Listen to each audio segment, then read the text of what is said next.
Hi, you're on a roll with Charmin, and I'm here with Tim Adams from Wesley House. Well, welcome to Wesley House, first of all. We're glad you're here.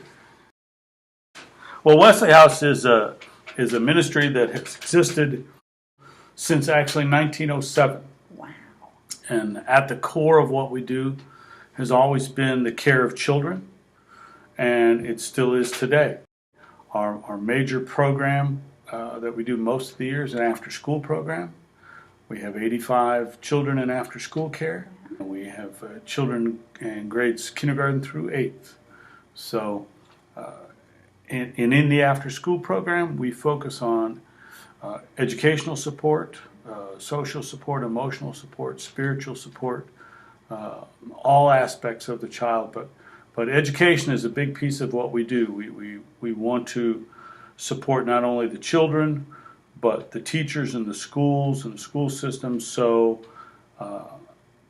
our staff is in contact with the teachers who have our children, so that if we need to help them, if while the children are here, the teachers want us to focus on something particular, we will do that. So you partner with the schools in order to Absolutely. make a better student all the way around. Absolutely, absolutely, without a doubt. Over 60% of our children come from single-parent homes. Mm-hmm. A lot of those parents are working after school, so if there needs to be a parent-teacher conference, a lot of times one of our staff will go and do that conference for the parents if they can't get off work. And then when they get here to pick up the kids, we can sit down with them and tell them what's going on or what the school's concern is. Mm-hmm. And so we can partner with the parents as well as the schools that way and support everyone a little bit. It's sort of a two-level thing, because we certainly want our children to be ready for school the next day and to understand what the lesson is so they don't get behind. As being from single-parent homes, it's nice if the kids can get their schoolwork, their homework done here, so that when they go home, if they only have an hour or two to spend with their parent, they can actually do that. It's quality time. It can be family time.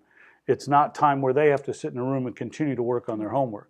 Yeah. So there's kind of a twofold importance there with that. And parents tend to get a little frustrated with homework. Man, I'll tell you what, it's amazing what these kids have to do for homework these days. So the other part of the after-school program is we do have a performing arts and cultural education piece. And basically what it is, if the children maintain a C average in all subjects, including behavior, we feel that's very important, and we work with them on that as well. Then they can take part in these special programs. And it varies from semester to semester, but we have some pianos downstairs, we have African drums, we have guitars. So we will try to get instructors for those things, so children can learn some musical instrument basics. We have a gospel choir. We've had a sewing club. We've had a science club, and so there's different opportunities for the kids.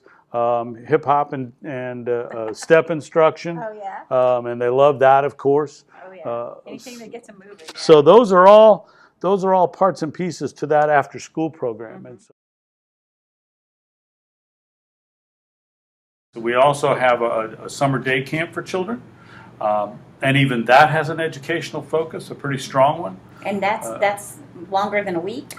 Yes, we do that for the whole summer, basically. Wow. Probably about 8 weeks most of the time. They come in the morning, they get breakfast, and then they go to class every day.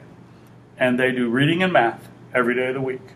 And people talk about that 3-month gap in school and how much a child can lose in that time period in terms of what they've achieved in that grade before, and where the teacher may have to start to get them back to the level they were at. Summer backslide. Yep, yes. The summer backslide. And our goal is to prevent that, at least with the children that are here. This summer we had about 95 children.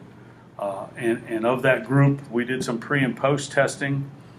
We had some children who gained as much as a year in their reading levels. A lot of them at least maintained, and so what we feel we did, if nothing else, was we prevented any backslide by getting them to read every day. Some of the kids did some pretty incredible things. Our middle school boys, who are, you would think by virtue of who they are, and they're boys. and middle school boys yet. Reading would not be high on the priority level. They read 4 books over 1,500 pages this summer in 9 weeks. Give them something that they want to read, something that they like, that gets them excited, then they're going to be willing to do it.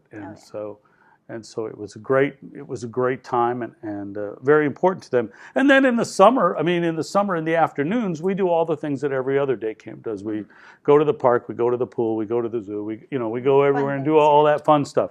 But in the morning, every day, they're in class.